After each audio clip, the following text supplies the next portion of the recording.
Jeg havde rejst en hel del i USA allerede, og kunne godt tænke mig at opleve det rigtige USA, altså at få en rigtig autentisk amerikansk oplevelse. Og det, så kiggede jeg lidt på, hvad Texas Tech havde at tilbyde mig, og synes, at det var nogle rigtig gode faciliteter først og fremmest, og det virkede som om, det var et rigtig godt læringsmiljø, men også et sted, hvor jeg havde mulighed for at opleve det helt rigtige USA.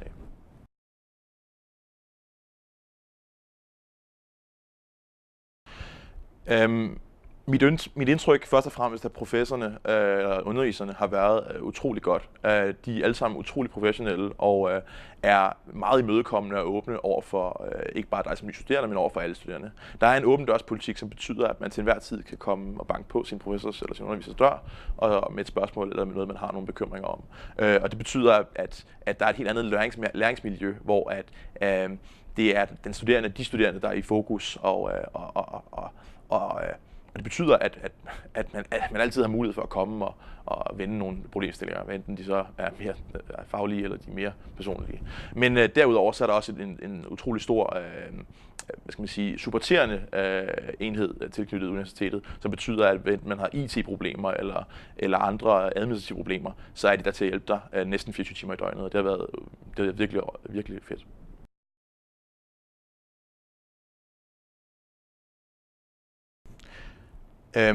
Jamen, undervisningsformen på Texas Tech og generelt i USA, tror jeg, i hvert fald på jura, er lidt anderledes, end man kender den fra Danmark. Det er den sokratiske metode, hvor de enkelte studerende er meget engageret og bliver inddraget meget i undervisningen. Underviserne forventer hele tiden, at man som studerende er forberedt og deltager aktivt, og ens karakter er også baseret delvis på din deltagelse i undervisningen.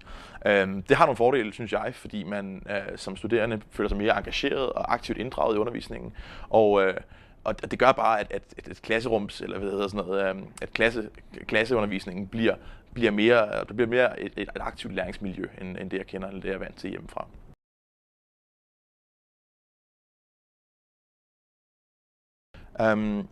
Mit indtryk er, at de studerende har været rigtig godt. Det er klart, at man som jurastuderende også i USA har en super travl hverdag, men jeg synes stadig, at de har været utrolig imødekommende og gode til at inddrage mig og været meget interesseret i, hvad jeg er, hvem jeg er og hvad for en person jeg er. Så sent som i den forgangne weekend var jeg i Colorado og stod på ski sammen med 3 af de studerende her fra Texas Tech.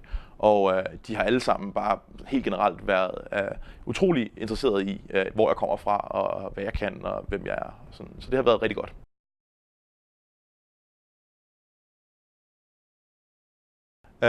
Jeg har taget 4 forskellige fag, mens jeg har været her på Texas Tech.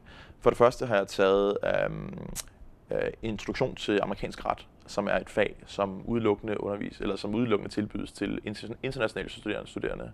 Vi har været 5-6 studerende for faget i år, og det betyder, at det har været sådan meget, sammentømret lille hold, som har givet mulighed for at stille en masse spørgsmål til underviseren. Det har givet et godt overblik over det amerikanske retssystem.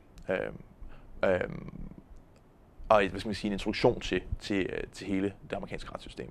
Så har jeg taget contracts, eller aftaleret, som det hedder på dansk, som er et obligatorisk fag for alle førsteårsstuderende på vel næsten alle amerikanske law schools.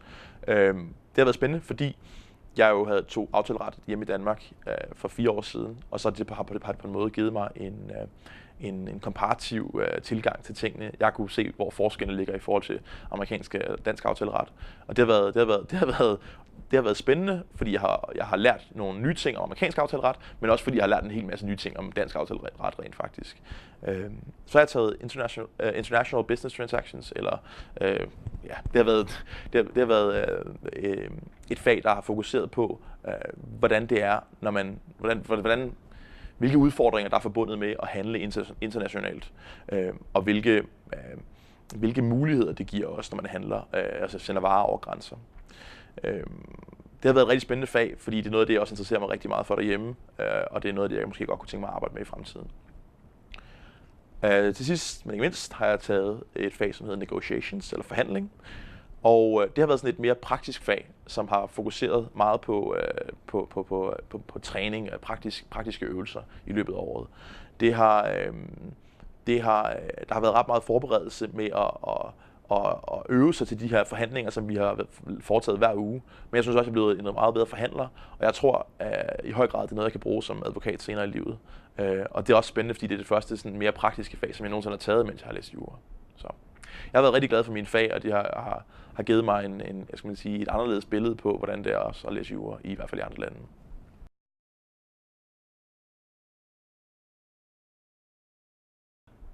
Jamen, jeg vil starte med at tage udgangspunkt i Texas Tech Campus. Det er et kæmpestort campus, og det er meget anderledes end det, jeg har været vant til fra Københavns Universitet.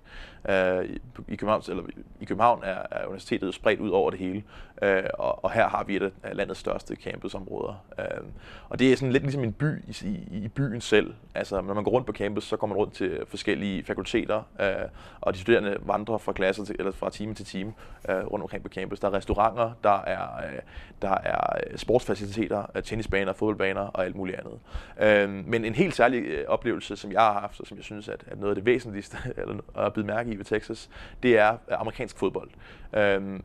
Det er sådan, der bliver spillet en 10-12 kampe i løbet af efteråret, og det er bare en helt særlig stemning og oplevelse at gå rundt på campus, når det er kampdag. Der kan sidde ca. 60.000 mennesker på stadion, og folk er glade og fester, og vejret er næsten altid godt i Lubbock, så det betyder bare, at folk har det fantastisk og er glade. Ja. Og det er i hvert fald noget, som man forbinder ikke sport med skolen derhjemme, og det er helt unikt. Så det har været en rigtig god oplevelse. Derudover så har jeg været så heldig, at jeg har haft mulighed for, sammen med nogle venner, at leje en bil og køre til Grand Canyon i en weekend, hvor vi selvfølgelig så Grand Canyon og hyggede os i byen og bare havde det rigtig hyggeligt i 3 dage. Så har jeg været på ski sammen med nogle venner også, og det har været meget givende også at se andre dele af landet, synes jeg. Når nu man er her, så kan man lige så godt udnytte muligheden til at få rejst en lille smule. Så det har jeg været rigtig glad for.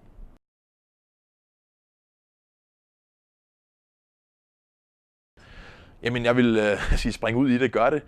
Det har været en super fed oplevelse for mig.